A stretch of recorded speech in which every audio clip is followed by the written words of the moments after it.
Assalamualaikum teman-teman, kami akan memanfaatkan air limbah dari air wudhu untuk budidaya ikan air tawar di kolam. Nah, ini adalah air wudhu yang nanti akan kami tampung di dalam kolam. Sebelumnya kami akan saring airnya dulu sebelum masuk ke dalam kolam. Nah, ini adalah tempat kolam ikannya. Dan nanti airnya akan ditampung di tempat ini. Oke teman-teman, ingin tahu bagaimana kelanjutannya? Jangan lupa like, komen, dan subscribe video kami ya teman-teman, agar kami semangat untuk adu yata nasional.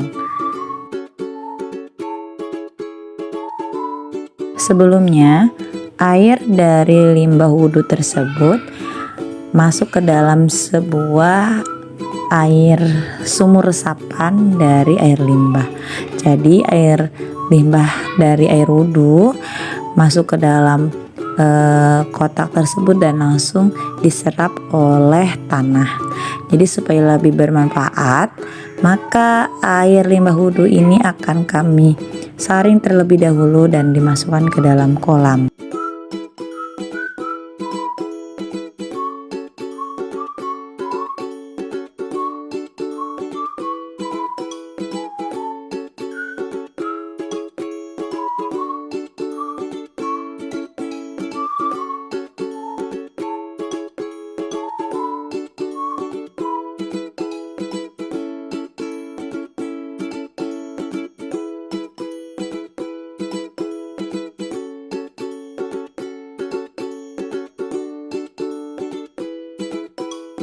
Nah, ini adalah sumur resapan sebelumnya dari air limbah air wudhu tersebut.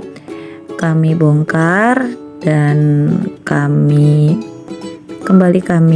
renovasi dalam kotak tersebut untuk perbaikan agar penyaringan nanti menjadi lebih bagus. Sebelumnya air limbahnya itu masuk ke dalam kotak tersebut ya teman-teman. Nah,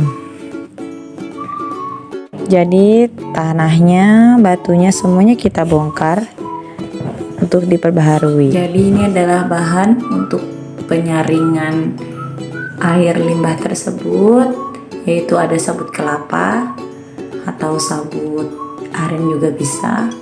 Kemudian ada batu koral, ada pasir ya teman-teman. Ini pasirnya masih dalam kresek. Tadi habis kami ambil, minta dari rumah warga. Kemudian ada arang juga. Nah, ini salah satu guru kami sedang melakukan penyemenan dasar di kolam atau di penyaringan tersebut. Nah, ini sudah di semen dasar dari kotak penyaringan tersebut ya teman-teman. Kenapa semenisasi ini dilakukan ya teman-teman? Karena agar nanti airnya tidak meresap lagi ke dalam tanah, tetapi airnya masih tertampung di dalam kotak penyaringan ini. Kemudian setelah itu nanti air tersebut akan tersaring dan air bersihnya akan mengalir ke dalam kolam. Ini semenisasinya sudah selesai, kemudian kita tunggu sampai kering kotak tersebut. Sambil menunggu kering, kita melakukan pengeboran pipa yang dibantu oleh beberapa warga sekitar. Ini pipanya sebesar atau ukuran 30 in ya teman-teman. Jadi yang besar itu. Nah, ini dilakukan pengeboran semua dari pipa ukuran kurang lebih 1 meter. Dilobangin semua, nanti digunakan untuk menyaring dari air limbah tersebut.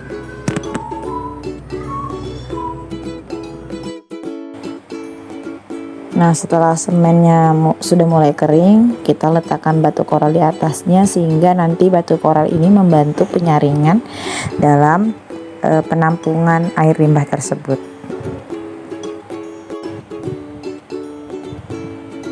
Nah, kemudian kita pasang pipa yang ada di pembuangan atau penyaringan dari pipa menuju kolam ya. Ini sudah selesai tadi dibolongi semua, kemudian diletakkan di kolam atau antara pipa dan penyaringan tersebut. Nih teman-teman, lihat ya, seperti itu meletakkannya. Nah, jadi itu ada bolongan-bolongan ini nanti yang akan membantu penyaringan juga ke dalam kolam tersebut sehingga dia menjadi lebih jernih.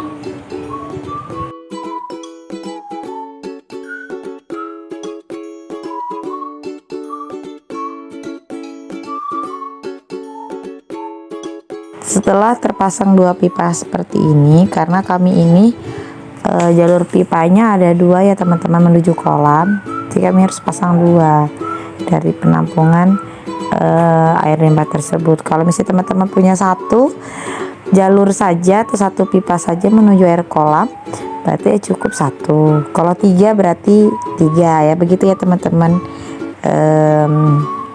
Caranya tergantung dari penyaluran air tersebut. Nah, setelah itu teman-teman kita tambahkan kita tambahkan batu koral di atasnya. Setelah semuanya sudah kering, kita lapisi lagi koralnya agar lebih banyak gitu ya. Jadi saya hanya butuh koral saja, tidak perlu kerikil ya teman-teman.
Setelah rata semua kita beri batu koral, kemudian kita beri sabut di atas batu koral tersebut. Batu koral ini juga kami dapat dari pemberian warga sekitar ya teman-teman. Warga sekitar sangat mendukung Adiwita Nasional di SD Talisan Morakaman, luar biasa. Dan sabut kelapanya pun kami diberi oleh warga sekitar untuk pengelolaan limbah dari sabut kelapa.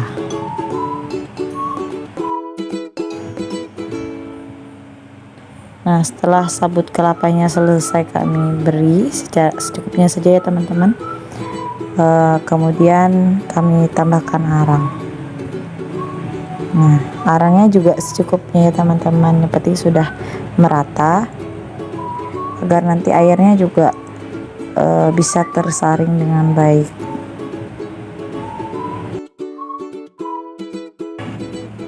Jadi penyaringan air limbah wudhu ini kami lakukan secara sederhana dan ini sangat murah meriah ya teman-teman, tanpa memakai alat teknologi yang mahal atau memakai filter air yang mahal. Kami hanya cukup menggunakan bahan-bahan limbah yang ada di sekitar. Kemudian dari pasir dan batu koralnya juga kami mendapatkannya dari warga sekitar. Nah, ini juga arangnya juga kami dapatkan dari warga sekitar juga ya teman-teman.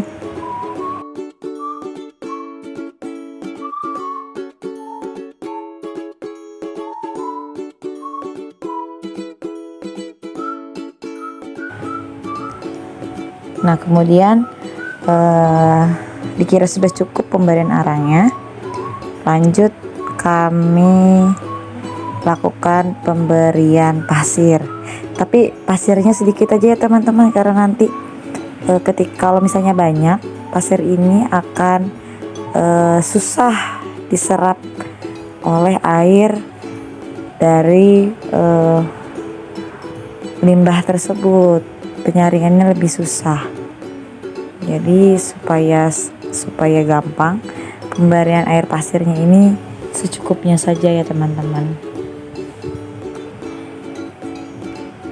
Jangan sampai menutupi dari pembuangan air bersih.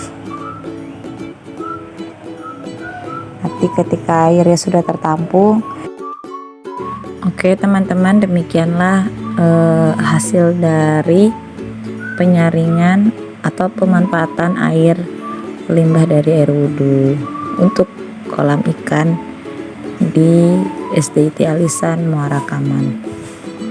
Semoga video ini bermanfaat ya teman-teman, dan semoga kita bisa lebih hemat air dan kita bisa memanfaatkan air tersebut untuk kembali digunakan dalam kehidupan kita sehari-hari.